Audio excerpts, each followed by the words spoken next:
Bună, dragilor, și bine ați venit la previziunile pentru luni, 27 iulie, o zi care predispune spre mici mari conflicte.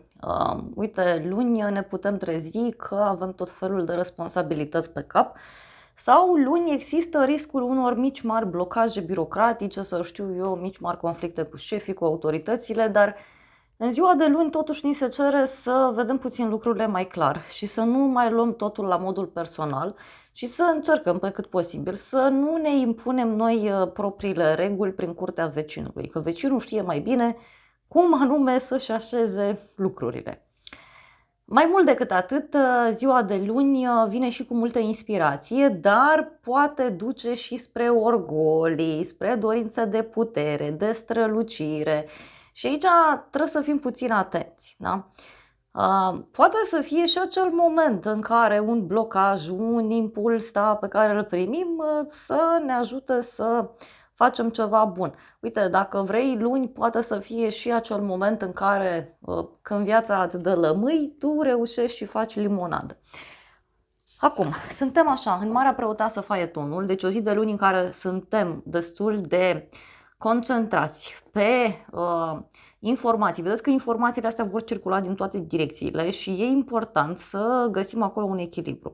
Mai mult decât atât, poate să fie și o zi de luni în care aflăm tot felul de vești, vești legate de o călătorie, vești legate de o anumită direcție și pot fi și evenimente luni care sunt așa în văzul lumii.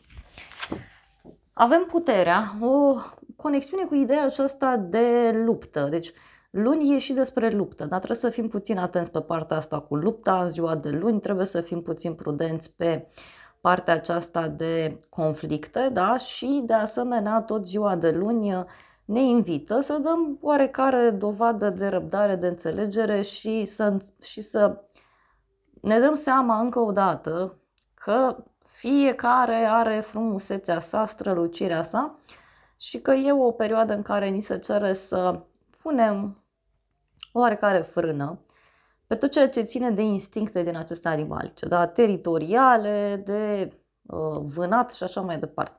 Trebuie să înțelegem că fiecare om, da, e cu ale sale, fiecare om e cu curtea sa, e cu viața sa.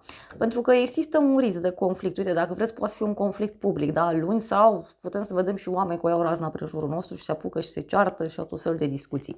Însă, așa cum spuneam, este și o zi de luni bună cu revelații. Bineînțeles că pentru fiecare zodie în parte, să știți că e diferit. Pentru fiecare zodie în parte, inspirația vine din altă direcție, pentru fiecare zodie în parte e impactat un alt domeniu de viață. Uite, din oracol avem așa. Wow, deci și oracolul vorbește tot la fel. Atenție, avem așa, o intervenție divină, un element catalizator, ceva neașteptat, o surpriză. Deci luni există o predispoziție spre niște evenimente surpriză care apar. Evenimente pe care nu le putem controla. Și încă ceva, luni e un aer așa de luptă, da? Luptă între oameni, e un aer de război în sensul de război între oameni, da? Sau oamenii pot fi mai războinici, mai dornici să lupte acolo pentru scopul lor, pentru viziunea lor.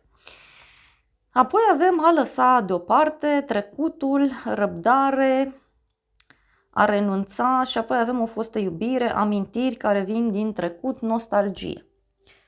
Deci ziua de luni, uite, poate să vină cu niște vești trăsnet care vin de prin trecut, adică un conflict se reia, o situație redevine tensionată. Și uite, e ca și cum suntem între linii, ceva ascuns, ceva vag, speculații.